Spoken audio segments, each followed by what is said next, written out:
your sister Olivia is uncomfortable with all the attention you're getting. My father's words hit me like a slap across the face as I stood in the kitchen of my childhood home in Charlotte, North Carolina. I had stopped by after work to finalize the last-minute wedding details, never expecting this bombshell.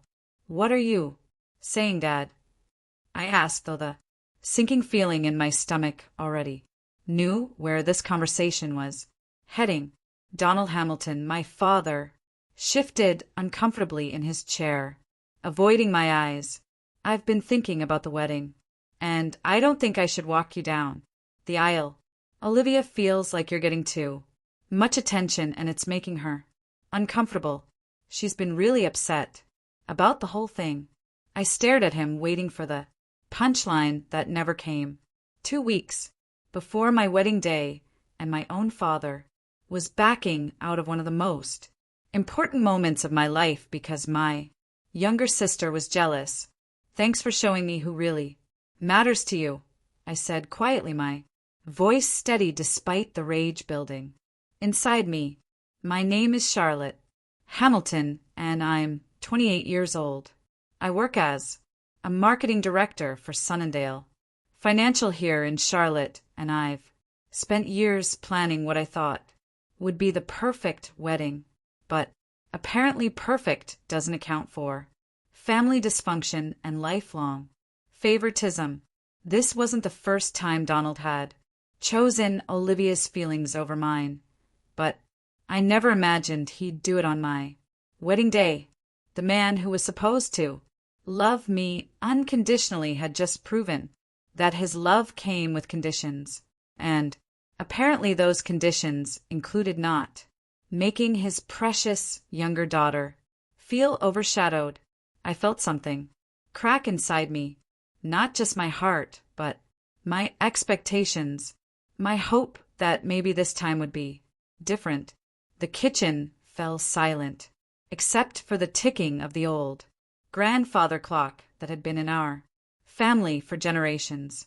How fitting that the only constant, reliable presence in this house was made of wood and metal rather than flesh and blood. "Charlotte, you're being dramatic," Donald said, still not meeting my eyes.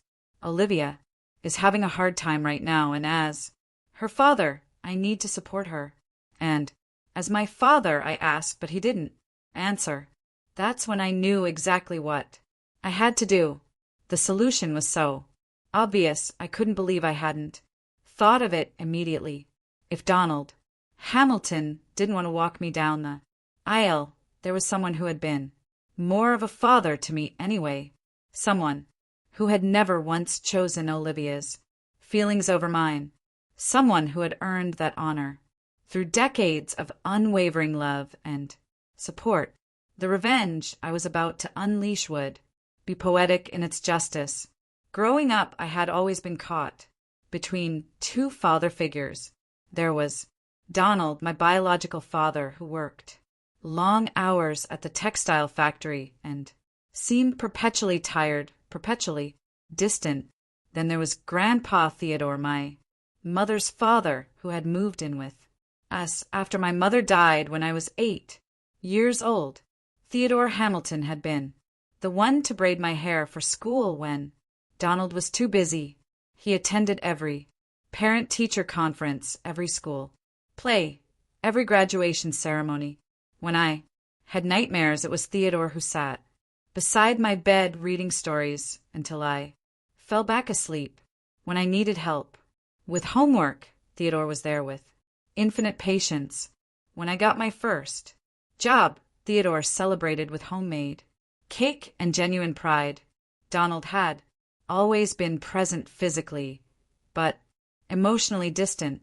He showed up to major events when reminded, but Theodore was the one who remembered the little things. He knew I hated mushrooms and loved strawberry ice cream. He knew I was afraid of thunderstorms and that I dreamed of traveling to Italy someday. He knew me in ways that Donald never seemed to notice. The favoritism toward Olivia had started early. She was 5 years younger than me, born when I was still grieving our mother's death. Donald seemed to pour all his parental energy into her, as if making up for something he felt he'd failed to give me. Olivia got the new clothes, while I wore hand-me-downs. She got to choose our family vacation destinations while my preferences were dismissed. She got his attention while I got his obligations. But Theodore never played favorites. He loved us both, but he also saw us both clearly. He celebrated my achievements without diminishing Olivia's, and he gently corrected Olivia's more selfish tendencies without making her feel unloved. He was the steady, nurturing presence that held our fractured family together. As I stood in that kitchen listening to Donald explain why his 23-year-old daughter's comfort mattered more than his 28-year-old daughter's wedding day, I realized something profound. Theodore had always been more of a father to me than Donald ever was. The man who had raised me, supported me, and loved me unconditionally was sitting in his room down the hall, probably reading one of his history books, completely unaware that he was about to become the star of my wedding day. I pulled out my phone and walked toward Theodore's room. Donald called after me, probably expecting me to beg him to reconsider, to promise that I'd talk to Olivia and somehow make this right. But I was done begging for scraps of affection from a man who had never learned how to be a real father. Theodore was going to walk me down the aisle, and Donald was about to learn what it felt like to be an afterthought at his own daughter's wedding. I knocked softly on Theodore's door, my heart pounding with a mixture of hurt and determination. At 82 years old, my grandfather had slowed down physically, but his mind was as sharp as ever, and his love for me had never wavered. "Come in, sweetheart," his warm voice called out. I found him sitting in his favorite armchair, a biography of Winston Churchill open in his lap. His face lit up when he saw me the same way it had every day for the past 20 years. This man had never once made me feel like a burden or an afterthought. "Grandpa, I need to ask you something important," I said, settling on the ottoman beside his chair. "Of course. Charlotte, what's on your mind?" I took a deep breath, trying to keep my voice steady. "Would you walk me down the aisle at my wedding?" Theodore's eyebrows rose in surprise, and he set his book aside. "What about your father? I thought Donald was walking you down the aisle." "He was, but he's decided that Olivia's comfort is more important than my wedding day," I said, unable to keep the bitterness from my voice. "Apparently, I'm getting too much attention, and it's making her uncomfortable, so he's backing out." Theodore's expression shifted from surprise to something much darker. In all my years, I had rarely seen my grandfather truly angry, but the flash in his eyes told me that Donald had finally crossed a line that couldn't be uncrossed. "That boy," Theodore muttered, and I knew he wasn't talking about me. Even at 55, Donald would always be Theodore's disappointing son-in-law in moments like this. "Grandpa, you've been more of a father to me than he ever has," I continued. "You were there for every important moment in my life. You taught me to drive, helped me with college applications, celebrated every promotion at work. You know me better than anyone, and you've loved me without conditions or competitions. Will you do me the honor?" Theodore's eyes filled with tears, and he reached for my hands. "Charlotte, my dear girl, it would be the greatest honor of my life to walk you down that aisle.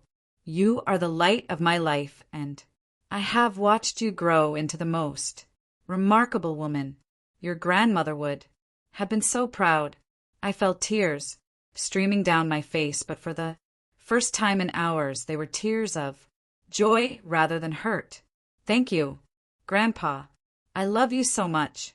I love you, too, sweetheart. More than you'll ever know. As I hugged Theodore, I heard footsteps. In the hallway, Donald appeared in the doorway, his face a mixture of confusion and dawning realization. What's going on here? He asked. Grandpa is walking me down the aisle, I said, simply not moving from Theodore's embrace. The look on Donald's face told me that my backup plan was already working perfectly. The next 2 weeks passed in a blur of wedding preparations and family tension. Donald had tried multiple times to convince me to let him walk me down the aisle, but each conversation only reinforced my decision. He would start with guilt, move to anger, and then attempt bribery, but never once did he actually acknowledge what he had done wrong. Charlotte, you're being ridiculous, he said during one particularly heated discussion. I'm your father. It's my right to walk you down the aisle. Rights are earned, not given, I replied calmly. Grandpa earned that right every single day for 20 years. What Donald didn't understand was that this wasn't just about the wedding day. This was about a lifetime of being second best, of having my feelings dismissed in favor of Olivia's comfort, of being treated like an obligation rather than a beloved daughter. The wedding was simply the final straw that broke my willingness to accept his half-hearted love. Theodore, meanwhile, had thrown himself into wedding preparations with enthusiasm that warmed my heart. He insisted on buying a new suit, spent hours practicing his walk to make sure he could handle the aisle without his cane, and even asked to see the church beforehand so he could visualize the moment perfectly. I want everything to be perfect for you, my dear, he said as we stood in the sanctuary of St. Michael's Church, where I would be married in 10 days. It will be perfect because you'll be there, I assured him. The guest list had become another source of drama. Most of our extended family knew Theodore as my primary father figure, so they weren't surprised by the change. In fact, many of them seemed relieved that someone would finally stand up to Donald's favoritism. My Aunt Patricia, Theodore's daughter, and my mother's sister had been particularly supportive. It's about time someone put that man in his place, she said during a phone call. Theodore raised you after your mother died, not Donald. Theodore deserves this honor. But Olivia was furious. She had called me 3 times, each conversation more heated than the last. You're destroying our family, she accused during our final conversation before the wedding. Dad is heartbroken, and it's all your fault. Dad made his choice when he decided your feelings were more important than my wedding. I replied, I'm just living with the consequences of his decision. You're being selfish and vindictive. I'm being authentic for the first time in my life. I said, I'm done pretending that Dad's neglect is acceptable just to keep the peace. The truth was, I wasn't trying to punish Donald as much as I was trying to honor the man who had actually earned the title of father in my life. Theodore had been my rock, my supporter, my cheerleader, my guide. He deserved to walk me down the aisle, not as a replacement for my father, but as recognition of who my real father had always been. 3 days before the wedding, Theodore and I met with Reverend Matthews, who would be officiating the ceremony. I had asked for a special addition to the traditional service. Reverend, when you introduce the person walking me down the aisle, I'd like you to say something specific, I explained. Of course. Charlotte, what would you like me to say? I'd like you to announce Theodore Hamilton, Charlotte's beloved grandfather and the father figure who raised her with unconditional love. Reverend Matthew smiled warmly. That's beautiful, Charlotte. I think that's a perfect tribute to your grandfather's role in your life. Theodore squeezed my hand, tears in his eyes. You don't need to do that for me. Sweetheart, I'm not doing it for you, Grandpa. I said, I'm doing it because it's the truth. The morning of my wedding dawned clear and bright, a perfect October day in Charlotte. I woke up in my childhood bedroom, feeling a strange mixture of excitement and melancholy. This was supposed to be the happiest day of my life, and in many ways it would be, but the absence of my father's support cast a shadow over everything. Theodore knocked on my door at 8 a.m., carrying a cup of coffee, made exactly how I liked it.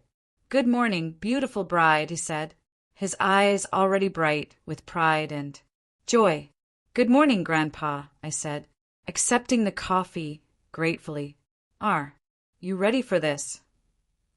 I've been ready for this day since you were 8 years old, he said simply. We spent the morning getting ready together, something that felt surprisingly natural. Theodore had always been comfortable with the emotional intimacy that Donald had never managed.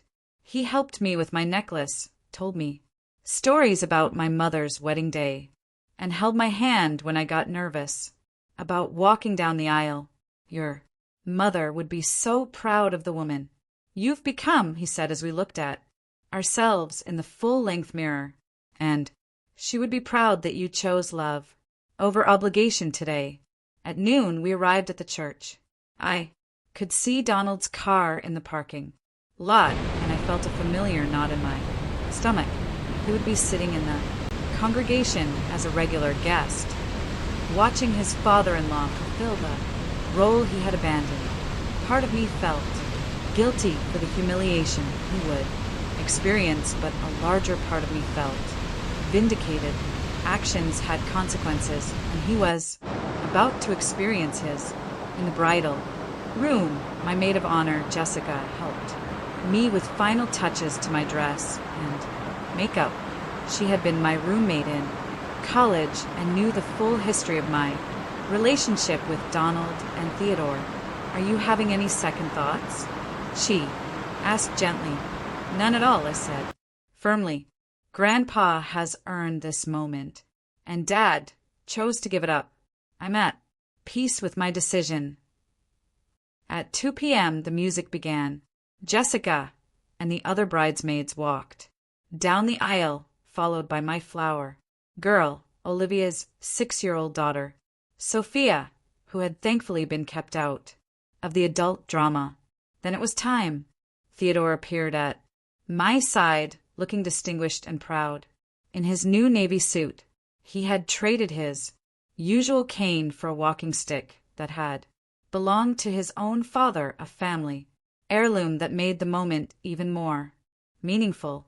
Ready, my dear? He asked, offering me his arm. Ready, Grandpa? I said, taking his arm and feeling a sense of rightness that I had never experienced with Donald. The church doors opened, and I saw the faces of everyone I loved turning toward us. My husband-to-be, James, stood at the altar, with tears in his eyes. The photographer captured every moment as Theodore and I began our walk down the aisle, but I also saw Donald sitting in the third row, his face a mask of regret and realization. Olivia sat beside him looking uncomfortable and angry. They had gotten exactly what they asked for, a wedding day where Olivia wouldn't have to watch her sister receive their father's attention, but they clearly hadn't anticipated how it would actually feel to watch Theodore take the place of honor that Donald had thrown away. As we walked, I heard whispers of approval from the guests, many of whom knew our family history and understood the significance of this moment. This was it. This was my revenge. Sweet and public and absolutely justified. As Theodore and I reached the front of the church, Reverend Matthews stepped forward with a warm smile. Dearly beloved, he began, we are gathered here today to witness the marriage of Charlotte Hamilton and James Rodriguez. Charlotte is being walked down the aisle by Theodore Hamilton, her beloved grandfather and the father figure who raised her with unconditional love. The words rang out clearly through the sanctuary, and I saw several guests nodding in approval. Theodore squeezed my arm gently, his eyes shining with pride and emotion. Who gives this woman to be married to? This man, Reverend Matthews asked. Theodore straightened his shoulders, his voice strong and clear despite his 82 years. Her grandmother, Margaret, and I do with all our love and blessing. I glanced back toward the congregation and saw Donald's face had gone pale. The public announcement of Theodore's role, combined with the traditional giving away ceremony, had made it crystal clear to everyone in attendance who had actually earned the right to this honor. Several relatives were looking between Donald and Theodore with expressions that ranged from approval to barely concealed judgment. Olivia sat rigid in her seat, her face flushed with what looked like embarrassment rather than the satisfaction she had probably expected to feel.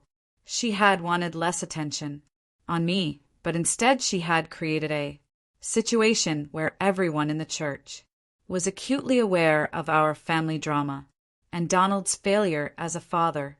After Theodore kissed my cheek and took his seat in the front row, the seat traditionally reserved for the father of the bride, the ceremony continued. James and I exchanged vows, rings, and our first kiss as husband and wife. But I kept glancing at Theodore, who was beaming with such joy that it made my heart full despite everything. The recessional music began, and as James and I walked back down the aisle, as newlyweds, I saw the full impact of my decision written on faces throughout the congregation. Aunt Patricia was crying happy tears and nodding approvingly at Theodore. My cousins were smiling and whispering positive comments. Even James's family, who didn't know our history, seemed charmed by the dignified older gentleman who had clearly played such an important role in my life. But Donald looked devastated, not angry, not frustrated, devastated. He was seeing, perhaps for the first time, what his years of emotional neglect and favoritism had cost him. He had lost the honor of walking his daughter down the aisle, but more than that, he had lost the respect of his extended family and the acknowledgement of his role in my life. Olivia looked like she wanted to disappear. The attention she had been so uncomfortable with me receiving was now focused on the family dysfunction she had helped create. Guests were clearly talking about the unusual arrangement, but not in the way that reflected poorly on me. Instead, they were praising Theodore's obvious devotion and quietly questioning Donald's absence from the father of the bride role.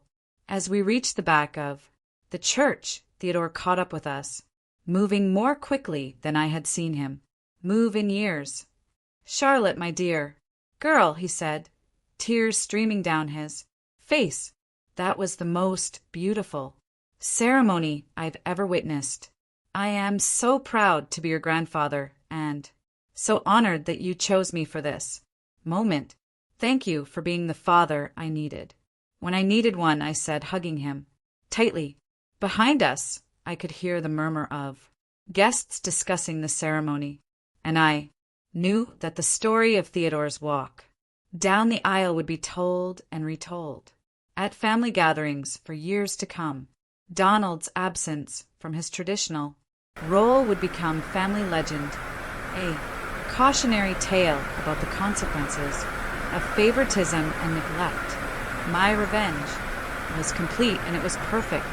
The reception at the Charlotte Country Club was everything I had dreamed it would be, made even more special by Theodore's presence at the head table as the father figure who had walked me down the aisle he sat in the place of honor, typically reserved for the father of the bride, while Donald sat at a regular guest table with Olivia and her family. During the cocktail hour, I watched as guest after guest approached Theodore to congratulate him and share stories about his role in my life. My college friends talked about how he had visited me at school and taken me out for dinner whenever I was homesick. My coworkers mentioned how he attended every one of my work presentations and company picnics. Family members shared memories of Theodore stepping in to fill the gaps that Donald had left. "Theodore, you did such a beautiful job walking Charlotte down the aisle," said Mrs. Henderson, our longtime neighbor. "You could see how much that moment meant to both of you." "It was the honor of my lifetime," Theodore replied, his voice still thick with emotion. Meanwhile, I noticed that Donald was having very different conversations. People were politely asking where he had been sitting during the ceremony, and his explanations were met with confused and sometimes disapproving expressions. The story was spreading through the reception, and not in a way that painted him in a favorable light. When it came time for the father of the bride's speech, I stood up and took the microphone. "I want to thank someone very special." I began, looking directly at Theodore.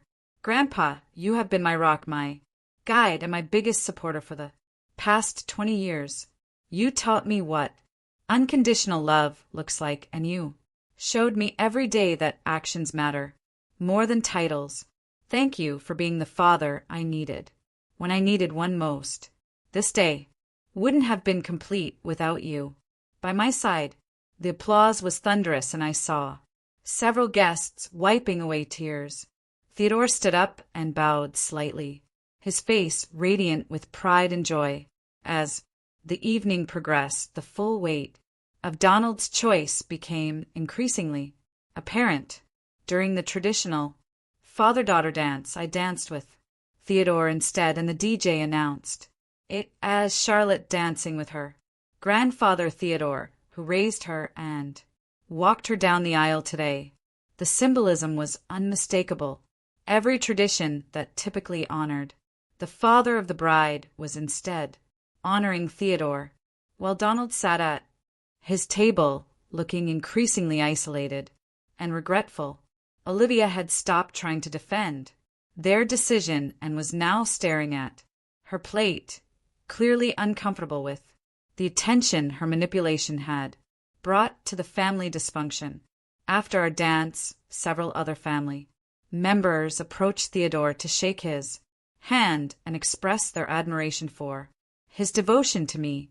My great-aunt Helen, the family matriarch, made a point of telling him loudly enough for nearby tables to hear, "Theodore, you've always been the real father in Charlotte's life. Everyone in this family knows that. You earned this honor." Donald overheard this comment, and I saw him flinch as if he'd been physically struck. The public recognition of Theodore's superior claim to the father role was exactly what I had hoped for, but seeing Donald's pain was more complicated than I had expected. I felt vindicated, but not cruel, satisfied, but not vengeful. As the reception wound down, Donald approached me hesitantly. "Charlotte, I need to talk to you," said quietly. "What is it, Dad?" "I made a mistake," he said, his voice barely above a whisper. "A terrible mistake. I should have been the one walking you down that aisle, and instead I let Olivia's jealousy convince me to give up the most important moment I'll ever have with my daughter." I looked at him for a long moment, seeing genuine regret in his eyes for the first time. "Yes," I said simply. "You did."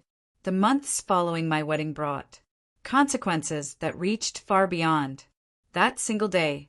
Donald faced years of family ostracism when relatives learned he had refused to walk his daughter down the aisle due to his other daughters' jealousy, making him appear weak, and favoritism driven to extended family who had always respected my independence and achievements. Olivia lost her sister's love permanently when I realized that her selfishness had cost us both our father's presence at the most important day of my life, leading to complete estrangement between us that would last for years. Donald's relationship with both daughters deteriorated as I maintained limited contact while Olivia grew resentful that her manipulation had backfired and created family drama she couldn't control, leaving him isolated from both children. He had failed in different ways. Theodore became the acknowledged patriarch of my new family, present for every milestone and celebration, while Donald was excluded from future grandchildren's lives and major family events, having proven through his absence that titles don't make fathers, presence and love do.